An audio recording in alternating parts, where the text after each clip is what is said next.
big, and they get out of their own mechanics when they're at the plate. Hoskins with a drive, left field, wow! An explosion! The South Philly Bombers with 5!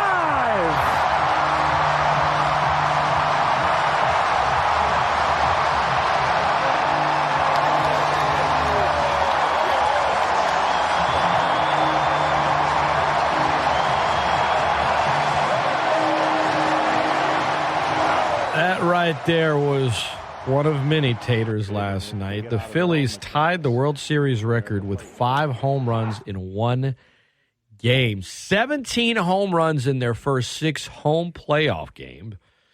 That's a baseball record for a single postseason. Astros pitcher Lance McCullers says, I wasn't tipping pitches. I just got my tail whooped. That's it. Here to talk about that is our friend Brad Topham, color analyst for Louisiana Raging Cajun Baseball, former player, former coach. Brad, from an entertainment standpoint, how would you rank this World Series so far? World Series has really been awesome because you've had fireworks from Jump Street. I mean, the Astros Game 1 and Game 2 just jumped all over the pitching staffs. And then this game, you get home, and then all of a sudden the Phillies look like the Bronx Street Bombers. I mean, they just turned it loose. So it's been fun so far. They From are somebody who doesn't have a rooting interest. Let me put it that way. It may not be fun for Astros fans so far, but for me, it's been fun. I guess the game itself last night wasn't competitive, but boy, there's something about seeing a home, even from a team I don't like. There's something about seeing a home run just smashed into the night. I mean, it was like one after the other, and I'm watching. Everyone's talking about it on social media. They're talking about it on the broadcast. It looks like Harper and everyone, they're telling their teammates he's tipping pitches, and they're saying, "Look at his foot here." Look, McCullers says he wasn't tipping pitches. He said, "I just got whooped. That's it." You buying that? I mean, was he tipping pitches? No, actually, I believe him. Because here's what happens. Lance McCullers, if you pay attention to Lance McCullers, he's nasty because that breaking ball is just filthy. Look, there was a guy, Cajun fans remember him, Mike Gotro. Goat could tell you the curveball's coming. He had trouble hitting it. But Goat's fastball was, low to mid-80s. This guy's got other pitches. But his bread and butter's the curveball. So, honestly, I'm going up there and I'm just going to sit on the pitch and struggle on the other ones. And Harper, they said on the broadcast, Harper had told me, if they tell you beforehand, don't tell, and then what happens, it gives you information. He was looking first pitch curveball from McCullers. They knew it. He knew it going in. McCullers gave it to him, and he launched it. And it goes to show you what happens when guys say, "Oh, how could you take that pitch?" Because he had a plan, and it didn't work out, so it didn't swing. Harper had a plan, and it was like, And look, now, the argument against what McCullers said. Scott, I don't know if you were able. Did you watch the first inning of the game? Yeah. Okay, they show Harper's in the dugout. Now, look, you've done all your pregame stuff. Everybody knows what's going on. Why would Harper, in the dugout, after the celebration, him and another guy yell at Alec Bohm to come here and tells him something after his home run? Well, why would you do that unless you saw something? So that's the part I don't know. I respect McCullers. Even if it's true you're tipping pitches, you sound like a baby saying, "Oh, it must have been tipping." No, they beat me. And I like his answer. But I saw Harper call Bohm back to the dugout a pitch or two into the next at-bat to tell him something. And it was urgent. It wasn't like, "Come on, boy, get him." You could see he told him something specific.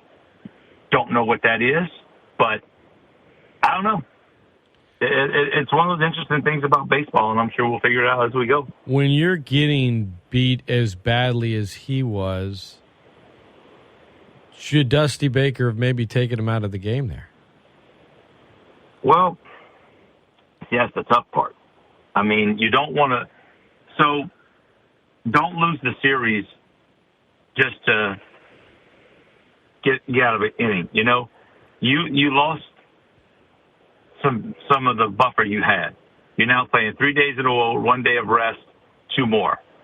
You tax your bullpen for 7 innings, and then what? Now you're in trouble.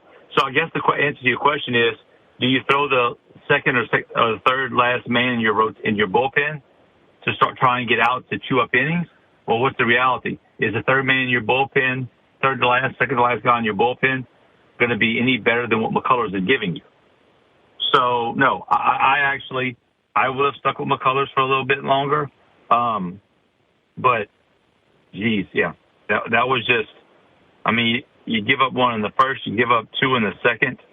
And remember, it's just the problem with the home run, it's a pitch. So you can honestly say, well, he made 3 mistakes and the rest of his pitches were good. Well, they didn't miss the mistakes.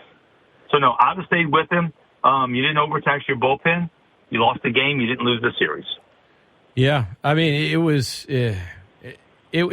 something, man. Just seeing those home runs one after the other, the power.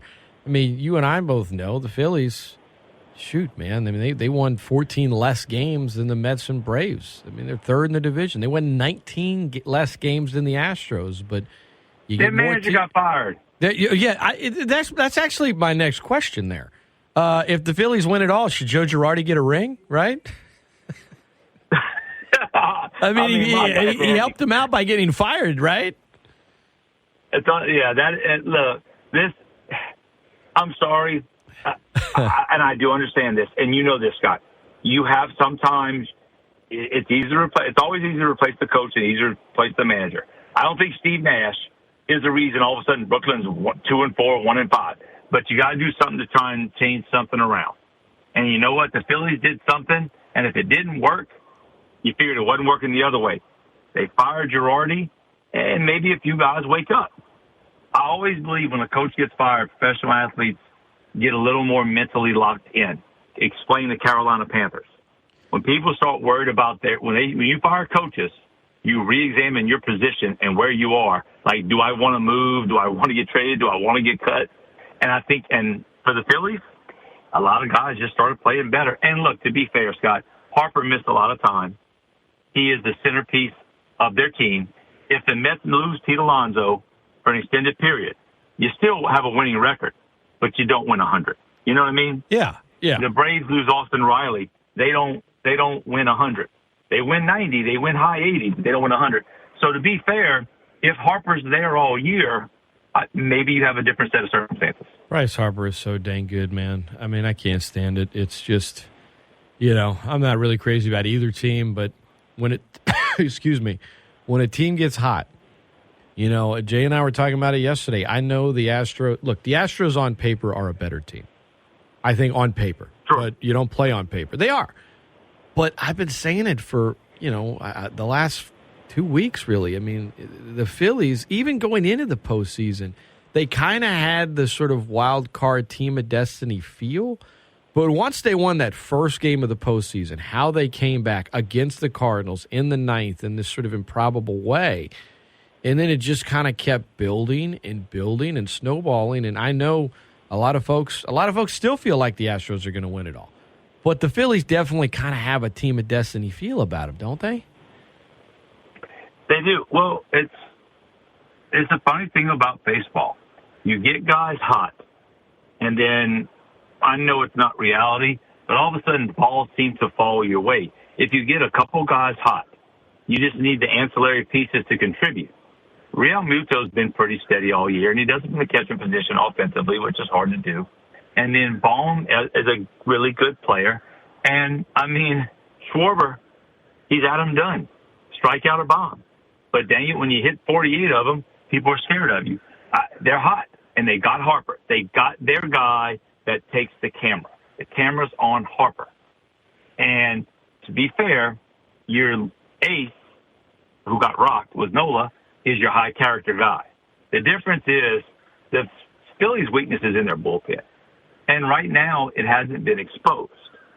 That's why the Astros, these next 2 games, obviously they're all a big deal, but I really think Astros win tonight. I seriously think they win the series. If they lose, they still have a legit shot, but they've got to get to the bullpen.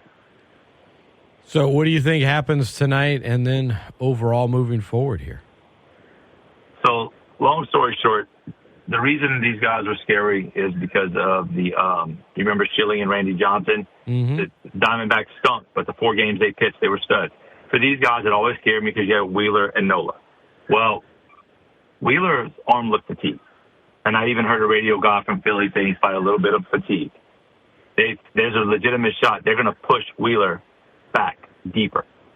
He's not going to throw on when you expect him to throw. So you beat Nola tonight. You're going to get Syndergaard and then quite possibly a bullpen game in Game 6 and push Wheeler to Game 7. Ooh. So I really believe it is. And now you got Nola, who's been now seen for the second time, and they're going to see Christian Javier. Then you're going to get the veteran. I don't care what long season, postseason, all this stuff. Verlander's World Series record. I don't care about all that stuff. I'm telling you, you get this game, you put Blonde Thor, who ain't Blonde Thor anymore, up against Verlander in Game 5. They should have thrown him last night. It might have helped them, sort of get that out of the way. I mean, it seemed like they were going to throw him for a little while. Yeah, they were. They were throwing him. And then when you got delayed, they brought back Ranger Suarez to left. Yeah. So, I mean, yet, because of the delay, if you get all the way to Game 7, now you do have that extra rest for Wheeler, which you might need. So it's kind of, we can second guess all we want, which I'm doing right now because I want to. But we are where we are, right? And I think, do you feel like tonight's game ultimately is going to decide the series? Yeah. Like they'll do all the things, teams that win Game 5 when it's 2-2 with these percentage chances, whatever. No, if the Astros win tonight, the Astros win it all. I truly believe that. Because even if they lose Game 5, they will still bring back 2 stud arms. If it goes 7, you're bringing back Nola for the 3rd time in the series. You're bringing back Suarez. But you're going to have Wheeler. And Scott, I believe in guys knowing how to win. And the Astros, you lose a game in heartbreaking fashion. What do? They score 2 runs by the time the pitcher threw 4 pitches. Wheeler in Game 2. So I believe in that. I believe in the Astros, and I really do. I'm actually kind of upset with myself. I put money on the Astros yesterday morning to win the series in 6, 4 games to 2. And I wish I would have waited till today to do it, because I'd still do it today. I'd get better odds, because I still believe the Astros are going to do it. If they lose tonight, if the Phillies win tonight, though, you feel like it's done? If the Phillies win tonight. I mean, can you imagine them having a chance to close out at the bell? Hey, by the way, doesn't that make things crazy for you? In a close, and this is what's funny about this, in a close game, you go all out to close them out while you have them down. I mean, why wouldn't you? Could quite right, but one of the teams could bury the rest of the series if you miss. I know. The stories within the stories is what makes this thing great. You know what I mean? That's why it's fun. That's why it's always fun. Just a home run after home run last night. It was something, man. And you don't see that, Scott. What you saw last night just doesn't happen. It's never happened. And no one had ever hit 5 home runs in a World Series game before, and they did it like it was nobody's business. 4 innings. Mm-hmm. Yeah. They did like somebody owed them money. Yeah, 3 home runs in the first 2 innings. No team had ever done that in World Series history, which seems crazy, but it's true. McCullers, the first pitcher to allow 5 home runs in a World Series game. I think that the 5 overall tied the record, and you mentioned the amount of innings they did it in. I mean, and you did it with 5 different players. It's just, I don't know, man. I don't like that team, the Phillies, but that I can't deny that the environment last night at that ballpark was just simply electric. Well, I told you before the thing started, the Phillies scared me of all the teams outside, obviously, the Dodgers, because of the 2 aces and Harper coming back hot. And unfortunately, that was true. But, I mean, I saw this number. You know how long it's been since – and look, all the knocking, we talk about Santa Claus and all this stuff with Philly fans, blah, blah, blah. Philadelphia baseball fans are historic long-term. They've been there a long time. How about 4,700 days between World Series games? That's a long time to wait, I didn't realize it had been that long. I just saw I saw the thing. Makes me feel old because I don't even feel like their win over the Rays was that long ago. And I'm like, well, okay, I guess so. That was a weird World Series they won, too, because it was like a rain delay that picked up and they won it like on a weekday morning, right? It was one of the, probably in my lifetime, the oddest closeout game of a World Series ever, just all things considered. But tonight, Aaron Nola and Javier going at it. This will be, in Brad's opinion, the game that decides the World Series. He understands it's only 2-1, but for all the reasons he is drawn up for you, he feels like this will be the deciding factor. All right, my friend, before I let you run, are you with me? Is the dream job to just be a fired SEC coach? Oh, my God. Are you kidding me? That's all I want to do. I don't know. I could be Urban Meyer. I don't care what that lawsuit says. Urban Meyer will get his money. Brian Harsin coached 21 games. Yeah. 21 games. He 21 games in the SEC, man. Shoot, I mean, the amount of problems at Auburn. Whenever Cadillac Williams takes over on an interim basis and immediately fires everyone with Boise State ties, it's like, oof. There wasn't just friction between the players and the coaches. There was friction between the coaches and the coaches, and that's a nasty situation there. But I also don't think, I hear a lot of people say, see, that's why you got to find the perfect cultural fit. It's not always the case, right? I mean, you can look at LSU coaches over the years, and yes, Coach Orgeron was from the Bayou. I get it. But, Nick Saban was not – he didn't have any ties to the South, It's not like Les Miles came from the so this idea that it has to be a certain – I mean, Dale Brown was from North Dakota, and I'm talking about any sport. Skip Bertman, all this stuff. Sure. And I just use LSU as an example because they're right down the road, and we talk about them. But, it's not because Brian Harsin was from Boise. It's because he just wasn't a good coach at Auburn. And, if you go coach at Auburn, you got to be able to juggle a lot of different things and a lot of different boosters that have a whole lot of say. And if you're not able to do that, then you really can't win there. But what you can do is get paid a whole lot of money. Well, I'll tell you this. This is how I'm always talk quick. You need to look at how a coach enters a school. And if you see a coach walk in and basically just brings everybody with him and changes everything, and they allow him to have an iron fist hold on it, you better expect that at that school. Well, you don't have the cachet coming from Boise State to do that. When you're Brian Kelly, he's got the cachet to come in and tell Scott Woodward, we're going to do all this my way or we ain't doing it. Harsin didn't have that cachet, but that's how he did it. And when he did that, you just basically, I guarantee a lot of this, Scott, I've been in the room with these guys. A lot of conversation was, just do what I say. It works. Well, Coach, teach me to buy into your system. Just do what I say. It works. And that's how you get – that's what happens when you just fire everybody. You had the people that followed Brian Harsin blindly, and then you had everybody else who said, nah, bro, I'm good. Actions speak louder than words. But, now Auburn owes they're going to have paid $36 million to two coaches not to coach them. That's just crazy to me. But – hey, I'll work at Auburn, bro. That's what I said. I'm going to put in an application. I probably won't get a call back, but I'll put in an application to go be the Auburn football coach. Why not? Hey, they might send you a check just to not put in an application. They got so much money. Worth the time. Brad, I appreciate it, man. All the best, brother. Enjoy the baseball. All right, brother. Thank you. There you go, Brad Topham.